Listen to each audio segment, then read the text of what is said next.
Hello friends, அஸ்ஸலாமு அலைக்கும் and welcome back to my channel. Masal vada இல்லை முறுமுறான மசால் வடை எப்படி செய்யுதுன்னு பார்க்கலாமா? இது செய்ய தெரியாதவங்க யாரும் இருக்க முடியாது.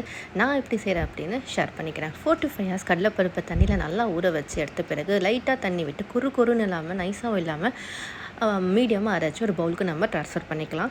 இஃப்தாருக்கு ஒரு சூப்பரான ஸ்நாக்ஸ், அது நோம்பு கஞ்சியில் தொட்டு சாப்பிடும்போது அடடா அல்டிமேட்டாக இருந்துச்சு.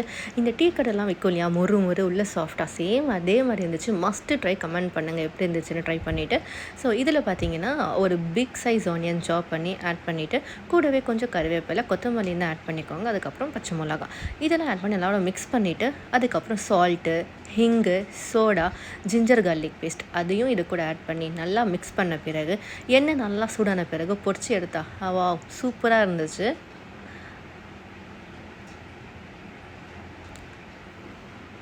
கண்டிப்பாக சப்போர்ட் பண்ணுங்கள், லைக் பண்ணுங்கள், கமெண்ட் பண்ணுங்கள், ஷேர் பண்ணுங்கள். தென் இதே மாதிரி நிறைய ரெசிபி நான் ட்ரை பண்ணி உங்களுக்கு நான் அப்டேட் பண்ணுறேன். எல்லாமே நல்லா ஒரு மிக்ஸ் பண்ணிக்கோங்க.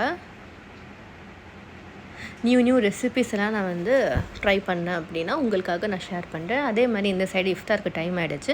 ஸோ வாட்டர்மெலன் கட் பண்ணிவிட்டு ப்ளூ கொராக்குன்னு ஒரு ஃப்ரூட் சிரப்பு அதையும் ஜூஸ் செஞ்சுட்டு ப்ரோமோகிரானட் ஜூஸ் இதெல்லாம் பண்ணிவிட்டு இந்த சைட் பார்த்தீங்கன்னா ஜொஹானுக்கு சிக்கன் மீட் பால் ஃப்ரை பண்ணி எடுத்துகிட்டு அதுக்கப்புறம் மசால் வடை பொரிச்சு எடுத்துக்கலான்னு சொல்லிவிட்டு இந்த மீட் பால் ரெசிபி வேணும்னா கமெண்ட் பண்ணுங்கள், நான் உங்களுக்கு கண்டிப்பாக ஷேர் பண்ணுறேன்.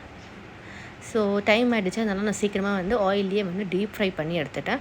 அவனுக்கு மோஸ்ட்டாக ஸ்டீம் பண்ண ஃபுட் தான் கொடுப்பேன். இது எப்படின்னா ஒரு தண்ணியில் சுடு தண்ணியில் வேக வச்சு எடுத்துகிட்டு அதுக்கப்புறம் லைட்டாக ஆயில் போட்டு ரோஸ்ட் பண்ணிடுவேன். பட் இன்றைக்கி டைம் ஆகிடுச்சு. நெக்ஸ்ட் மசால் வடையை தட்டி நம்ம பொரிச்சு எடுத்துக்கலாம். இந்த மாதிரி ஒரு உருண்டை பொரிச்சு தட்டி எண்ணெயில் போட்டால் மசால் வடை ரெடி. இது அர்ஜெண்ட்டாக எடுக்கக்கூடாது, கொஞ்சம் டைம் ஆகும். பொன்னிறம் ஆன பிறகு எடுத்தால் தான் செம கிறிஸ்பியாக இருக்கும்.